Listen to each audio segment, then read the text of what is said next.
қаздар аяусыз еді. Мен көріп тұрғандарыңыздай мына жерде жүн қалдырмай талап тастаған ғой.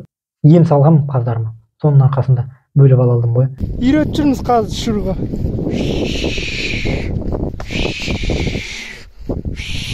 Ассалаумағалейкум. Бүгін біз қаз өсіру жайында айтамыз. Қандай пайдасы бар? Қалай істемеу керек екенін және тоже айтамыз. Мінекей біз 2021 жылы қаз өсірген болатынмын да.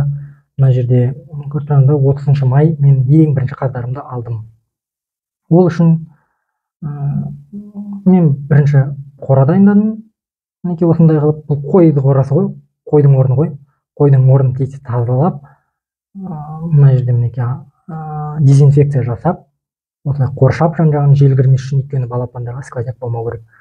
Және температурасы 30 градус болып тұрсын деп, мінекей мына жерлерге шамдар орнатып қойдық. Тоқпен балапандардың астына сабан төсейміз. Мінекей досым екеуміз бардық, астына сабан төседік. Шамдардың астында олар спокойно жүрді.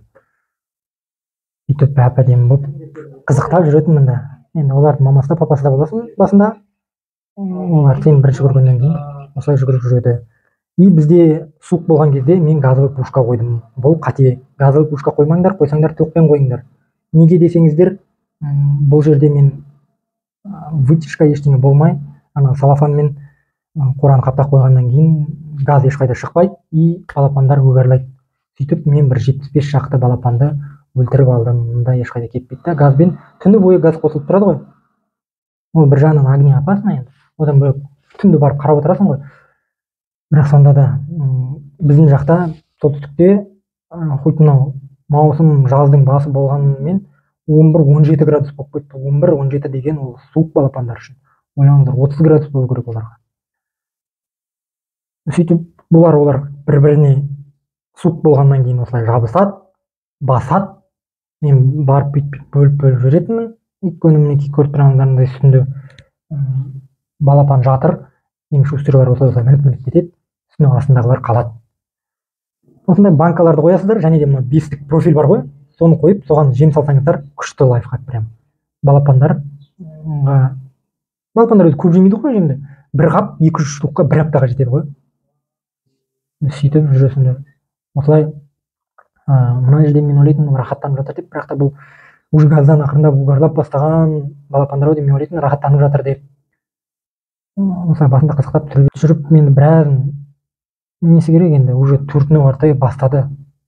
Төрті күні мен неше 3 күндей 3 түн бойы газовый горелкамен газовый пушкамен қойып, уже 3 түннен кейін ақырындап мынау ең біріншісі ғой. Ойлаңыздар, алғашқы 3 күн бойы ешқандай потеря ештеңе болған жоқ, әп-әдемі жүргенде, или өзім тілім тиді ме, көрдіңдер ме, әнекей бәрін айтып едіңдер деп, өледі басында деп көрдіңдер, өлмей жатыр дегеннен кейін кетті ғой пытыр 3 күннен кейін уже 70 шақтысы кетті, 70 шақтысы, ойлаңыздар. Содан кейін біз ақырында бір аптадан кейін уже бүйтіп далаға шығара бастадық. Ақырында осылай далаға жүреді, мінекей мына бестік профильдар жайып қоясың, жетеді, мына жерге қоясың суларды, сөйтіп далада жүреді. Далада жүрді. Ал осылай жүрдік. Содан кейін уже екінші партиясын алдық біз. Ол мінекей 16-сына қаратай біз алдық. 16-сында уже біз басқа подход жасадық. Олар барлығы бір-бірінің үстінен баса бергеннен кейін осылай бөліп қойдық біз. Бұны 10 бөлікке бөлдік, 200-ді 20-20-дан алып, мінекей осылай қылып бөлдік. Мынау досым жиенім. Әрбіреуіне 1-2 неден банкадан қоясыздар, бір банка қойса да жеткілікті. И бір шамнан қойып қоясыздар, олар керек болса астында жатады, керек емес болса, бұлай ыстық болып тұрса, әр жағына қаратай барып жатады, өздері тауып алады. Ал мынау уже екінші партия, мынау бірінші партияның қаздары ғой, өсіп қалды уже. Бұлар жартай, уже суға жіберуге болатын болғаннан кейін, мен осылай жібердім бұларды. Біраз өсіп қалды. Сөйтіп, бұл партиядан, бірінші партиядан 75 кетті. Екінші партиядан, может, 5 кеткен шығар, мен қазір есімде жоқ. Олар осылай өз беттерімен күндіз түсіретінмін, тоже қызықтап. Бұлар өзімнің үйімнің қасындағы қорада ғой. Шайқасып жүреді, төбелесіп өздерінше. Екі жақта болатын, анау үлкен қорада, ауылдың сырт жағында, қой жақта, оларға барып бағатынмын, мыналарды мына жақта бағатынмын, сөйтіп жүрген кезде ыңғайсыз болды. екі жақта жүруге мен алып оларды әкелдім да осы июньнің соңында бәрін шығарам дедім да осылай әкеліп қостым. Олар жүретін енді. Мынау міне көріп тұрғандай үлкен қаздар ғой. Мына жағында бер жағынан ақыры кішкентай қаздар тоже солардың соңынан еліктеп дей ма сөйтіп жүретін қастарында бұлар мінекей жүр кішкентай балапандар көрсеңіздер мына жақта жүрді. ана жақта үлкендер әйтеуір қосылып кетті бір бірімен бауыр басып. Одан кейін мен алдымда тағы да үшінші партия алдым. Ол енді июньнің соңында мінекей июнь 28-і мен алып келе жатырмын. Мінекей айнадан көрінген шығар. Мына жерде мінекей балапандардың бастары көрініп тұр мінекей. Таң ата ғой, түні бойы тосып әлгіні ұйықтағым келіп бара жатыр уже ауылда барып. Мінекей бұл 29 июнь ұмытып тұрмын уже бұл қай партия екенін. Мынау екінші партияның балапандары қателеспесем. Иә. Сөйтіп үшінші партияны алып келдім. Оны тоже дәл екінші партияны қалай өсірдім солай өсірдім. Газ қойған жоқпын, тек қана токпен жылыттым мен оларды. Және де бұл үш бөлгеннің бір минусы бұл жерде мынау үлкендер әлгі кішкентай соңғы партияны қоспай қойды бір-біріне үйіріне талайтын қуып жіберетін үйірген ар жақта ауылдың басқа жағында жүресің таба алмай ылғи. Ал мына жерде көріп тұрғандарыңыз бұл үлкендердің уже ауырып бастаған кездері ғой. Далада жүретін неше түрлі может инфекция ма бірдеңе ауырған кезде бірден мен ана саулардан бөліп тастайтынмын карантинный зона карантинге.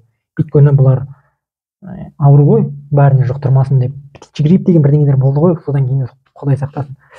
Бөліп аласын. Кейбір жазылып кеткендері де болды, бірақ та жазылмай жүргендері де болды. Бүйтіп бөліп қоясын, әртүрлі жерлерге апарып, жауын жауса қораның ішіне. Сөйтіп жүрдік, қарап енді бұлар да жан ғой деп, емделер деп. Емдеуін білсеңіздер жақсы, білмесеңіздер жүресіздер. Міне үшінші партия бөлек бағылды бұл. Ойлаңыздар. Екі бөлек бағатын өте қате болды.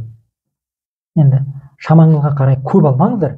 Көп алсаңыздар бір партия қылып алыңыздар. Максимум екі партия қылып қана. Сөйтіп жүріп бұларда уже июльдің соңы болды. Июльдің соңында уже өлімдер бастады ғой. Өліп бастады ғой. Күніне бір-бірден өлетін, екеуден өлетін. Среднем күніне біреуден өліп, 30-дан өлсе, мен примерно осы 600 қаздан 50 шақты, 150 шақтысын өлтіріп алдым ғой. 600-дан 150 алған кезде 450 примерно тірі қалды. Бүйтіп түсіп кетеді, жүресің таба алмай әлгілерді. Қарап жүру керек та мінекей.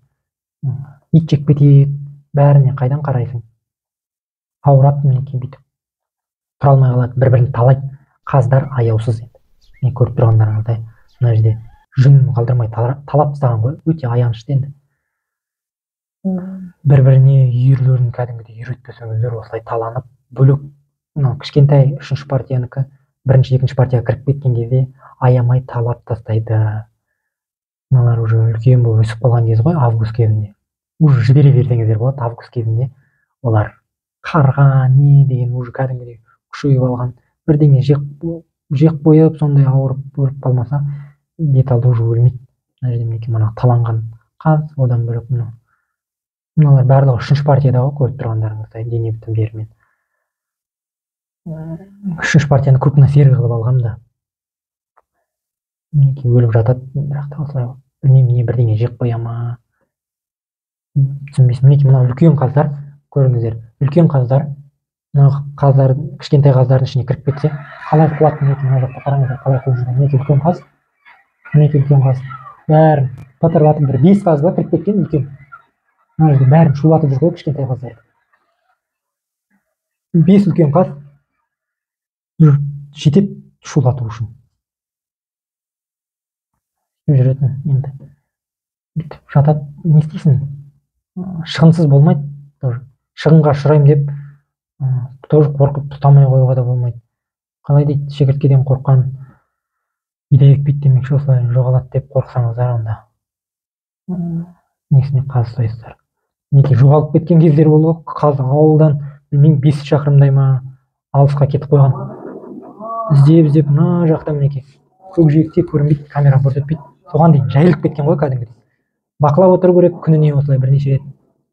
Бақылап отырмасаңыздар олар қайда кеткенін білмей қаласыздар. Особенно осылай күзге қаратай, мына августтың соңғы күзге қаратай бақылап отпасаңыздар, олар уже андай инстинкт қой, жылы жаққа қаратай шу деген сияқты сондай кездері басталады.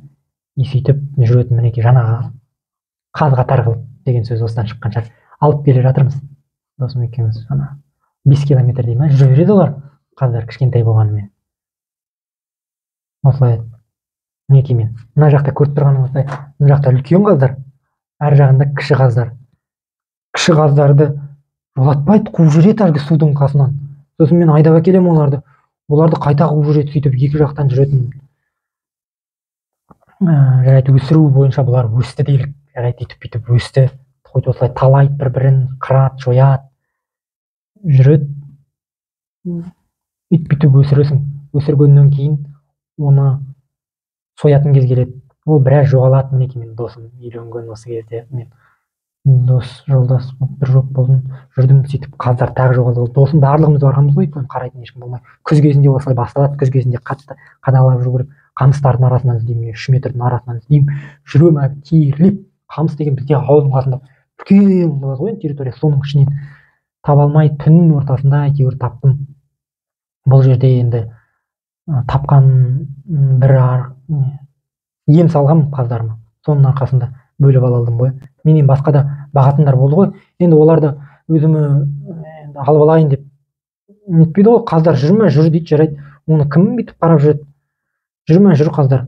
Енді ал мен алып осылай 3 аяқтары бар ғой, құлағына сала алмайсың ғой. Аяқтарының мына 3 жағынан ем салатынмын да. Әр өздеріңіз білесіз, бір аяғынан салсаңыздар да болады. Мен енді андай баланс болсын деп 2 жағынан, ішкі жағынан салатынмын да.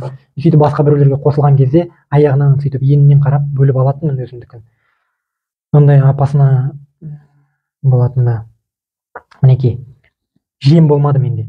Жем тапшы болды да, мінекей ноябрьдің 5 күні біз 4 күні сойып бастадық.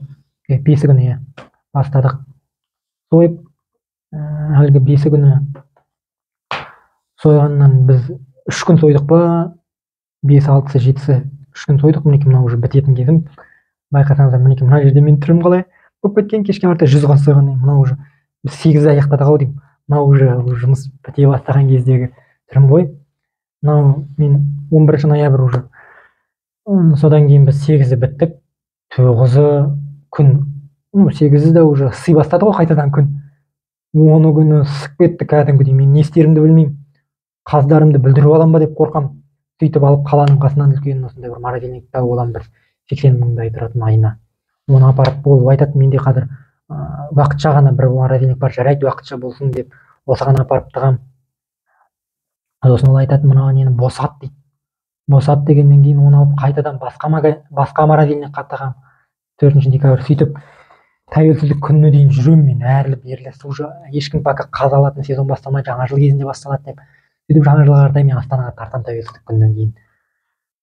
Астанаға тартам, сөйтіп Астанада жүрем де ойлаймын, неге Алматыға да апармасқа деп Алматыға апарам. Алматыда осы желтоқсан соңына қаратай жіберемін, жаңа жылға қаратай деп. Январский события бар, әлі газеліміз тұрып қалады. Январский события, күн жылып кеткен ол жақта. Мына жақта да Астанада да жоқ. Сөйтіп алып мен қайтып ауылға кетемін. Сөйтіп бүкіл дәл сататын кезде, Рождество сондай кездерге қаратай сатылмай қалады. Не істейсің енді? Тағдыр солай деп. Бірақ та бүйтіп жүріп саттық. Біраз ЖК-ларға апардық. Сөйтіп жүріп саттың соңында, бірақ та сатылмай қалғандар болды да. Наурыз айында оны уже күн жылый бастады. Сосын алып біз бұны Астананың қасындағы бір жерде Талапкер деген жерде мен барып тауып апардым, осыларды каптить етуге апардым. Бір 70 шақты қалған. Енді әдемі каптить етіп берді бізге. Соны, чтобы бұзылмас үшін бұны алып тағы да копченый қылып сатып сата алғанымыз саттық, сата алмаған енді қалған өзімізде қалды бір 15 шақты ма сондай. Сөйтіп содан түсінгенім, басында орныңды дұрыстап ал, кормыңды дайындап ал, басы білім, сосын сататын жеріңді басынан бастап іздей бер. Сойғанша тоспа, оптым берсең, оптым бере сал. Бағу ол оңай болар сатудан гөрі. Өйткені сен сата алмай қалсаң, ол қаздарың не істейсің сен баққаныңнан не толк егер сен оны сата алмасаң. Вот главное сататын жерді дайындап қойыңдар, арзандау болсын. Мен ойлағаным ғой сол кезде қанша бір 500 теңгеге килограммын арзандау. Мен сұрады, мен сатпағам да, қалай ойлаңдар, қаншама 5 ойлап бір 400 қаздан даже 100 қаздан 500-ді ол деген болмайды ғой деп, әрбір 3 килограмм ба, ну қанша бір адамда 1 тоннадай менде болып қалды уже. 1000-ды 500-ге көйтсең 500 мың ғой, 500 мыңды ұтылып қалам ба мен сонда деп сөйтіп жүріп соңында сол шықты ғой примерно. Сондықтан баға қуам деп ойламаңыздар. Істедіңіздер ма, фук сатып жіберіңіздер, жай басқа біреуде сөйтіп өзінің пайдасын көрсін. Ол сол сату бұл жұмыс негізі. Егер сату білмесеңіздер, бірақ қиналып қаласыздар. Енді мен алла жазса тағы да қас ұстайын ба деймін, бірақ та баяғыдай прям көп емес. Бір 200 ба сөйтіп өзім примерно шамаңды біліп, сол енді мен шамам бақылдау. Алла жазса енді сіздер қалай деп ойлайсыздар, қас ұстаған дұрыс па или не ұстаған дұрыс? Комментария жазыңыздар, тіркеліңіздер, көріңіздер мен қалай ұстайтынымды, не істейтінімді, тіркеліп кетіңіздер міндетті түрде. Тағы да осылай ақыл кеңесімді айтамын. Енді может быть, енді келе қарайсыздар, менен көресіздер, может быть, бір жақсы нәрсені. Сол сатып алам десеңіздер, енді мен таза тағаммен осылай бұлақтың жағасында жасыл шөп жеген, таза жем жеген сондай қаздар ұстаймыз. Алла жазса жазылып қойыңыздар. Қысқа қартай сатам. Ал жақсы, сау болыңыздар, аманшылықта кездесейік.